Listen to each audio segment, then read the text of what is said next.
day, CCF family, and welcome to another edition of CCF Sunday Fast Track. We're here with our senior pastor, Dr. Peter Tanchi, to answer our questions regarding the new message that we've heard today.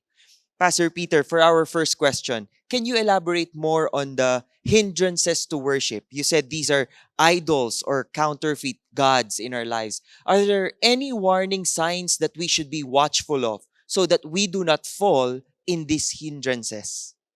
The reality is all of us were made by God for worship.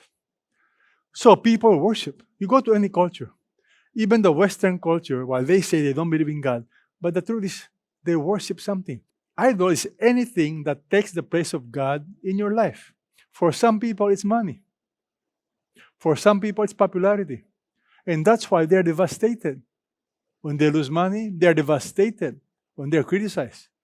So the hindrance to true worship is, first of all, counterfeit gods. You need to identify what are the idols.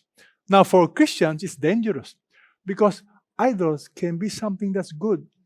It does not have to be bad. It can be God's blessing. It can be family members. It can be your loved ones. They're good. But when what is good takes the place of God, your true worship is now in danger. I like that point. The good can never take the place of the best. Pastor Peter, our second question. What are the signs or fruit of a person that is worshiping God in spirit and in truth? The evidence, the sign of somebody worshiping God is based on, you can tell, is he God-centered? Look at his actions. Does he give God the glory? Or does he take the credit himself? Look at his emotions. Is he stable? If his emotions are up and down, when something happens, you can see he or she becomes very angry.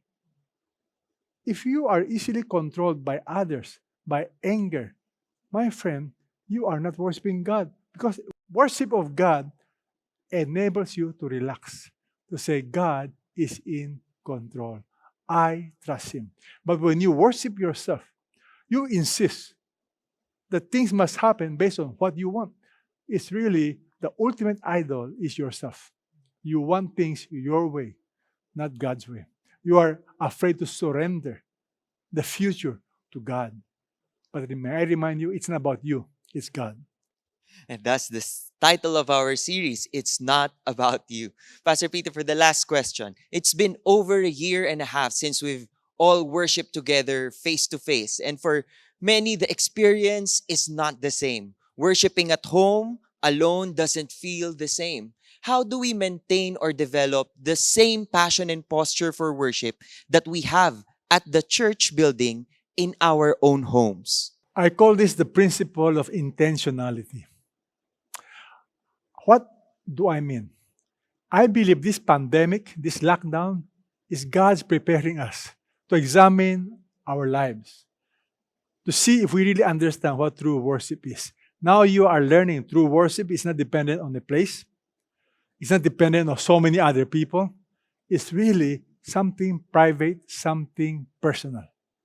And the truth is this: private, personal worship will prepare you for corporate worship. So what do I mean by being intentional? Learn to practice the presence of God in your life. On Sunday, when you gather together, realize you are singing to the Lord. When you listen to God's message, imagine God speaking to you and God telling you, this is what I want you to do. So it's really simply practicing God's presence in your life. It's all about the heart, not the external. And that is true worship. It begins from the heart. Thank you for those answers, Pastor Peter. And I hope that clarifies our questions. Please stay tuned for more about worship in this series that we have for this month. God bless you all.